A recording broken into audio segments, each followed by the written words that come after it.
Ogitari, the Honorable James Nyikal, member for Seme. Thank you, Madam Speaker, for giving me this opportunity. Madam Speaker, this is an extremely important debate. The village elders are the feet on which the government is working on the ground. Without them, there is no link with the communities. They are in all areas, Madam Speaker. In security, they are the first port of call. If anything goes wrong in a village, they're the first people who know. They are the first people that the village people will run to. Madam Speaker, if there are strangers and suspicious occurrences, the village elders will actually be the first to point out. Even when there has to be investigations, whether you bring the police investigators, whoever you bring, the first port of call is always the village elders. They are actually responsible for harmony in our villages.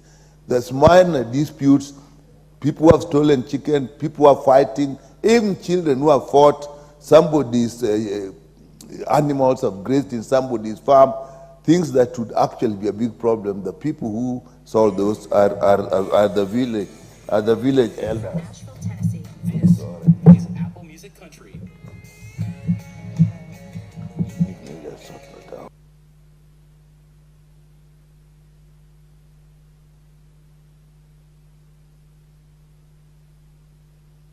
So, Madam Speaker, they are the people that take care of our harmony. Even the health workers, Madam Speaker, we have agreed, we have put a law, we are going to pay the health workers. But even the appointment of the health workers, even the law we have put in place, we are going to rely on the village health workers. Even the health workers, when they community health workers, the village elders are the people they work with. Even in our economic development, we put in place very important programs, and without the village elders, we can't. Now, look at three main programs we have put in this country. We are talking of education, the funding of education in schools, particularly university. We are talking of health insurance, social health insurance. We are talking of social protection. And there's one thing we are all saying we are going to use to implement this. And Madam Speaker, that is means testing.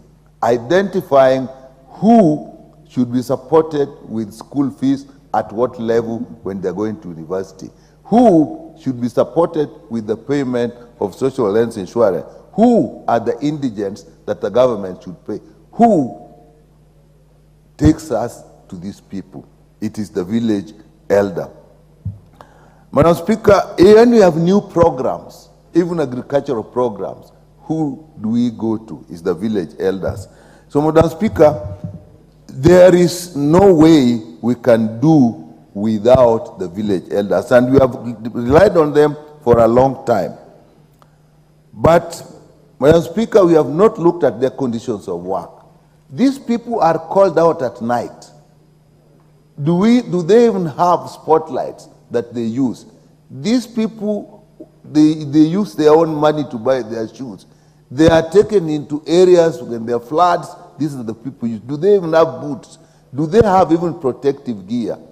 My colleague was saying they have uniform. That may be in some place who somebody decided to give them a uniform. But there's no laid down structure even of giving them that. So we need to actually support these people.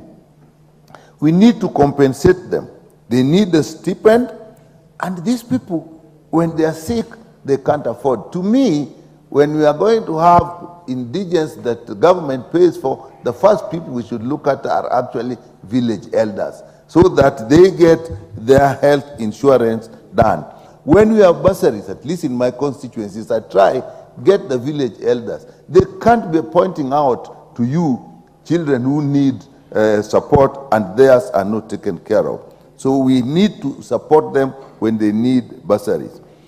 I support this bill, Madam Speaker, because it is trying to put in place some structure that will organize these people. They are proposing councils, and they are also supporting village administrators. I quite agree there is need to support them.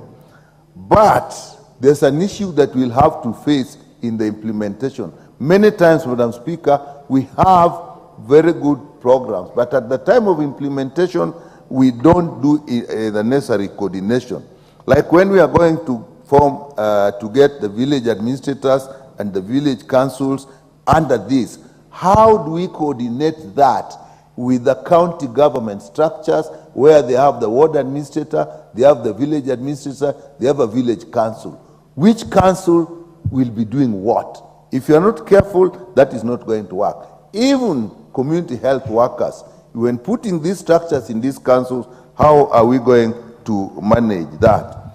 So, Madam Speaker, as we support this, I think at the time of implementation, we need very clear regulations, we need very clear structures so that their work is not, there is no conflict on what they are doing.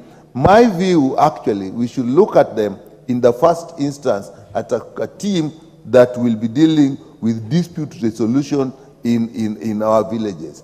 So if we support them, let's put these structures in place. Let's look at coordination where they don't clash with the county governments. My colleagues have talked about cost. Cost will always be there. But I believe I know, when I looked at this bill, it was said this is a money bill, which means it has passed through the budget committee. Therefore, somebody must have actually done some work and costed what it will cost us as a country. I think it is what we need to do that comes first, then cost follows, we look for money. With that, Madam Speaker, I support this bill. We may make some amendments, particularly in the areas of how they link with the county structures. Thank you, Madam Speaker. Thank you. The Honorable Meli. Thank you, Madam Speaker. Madam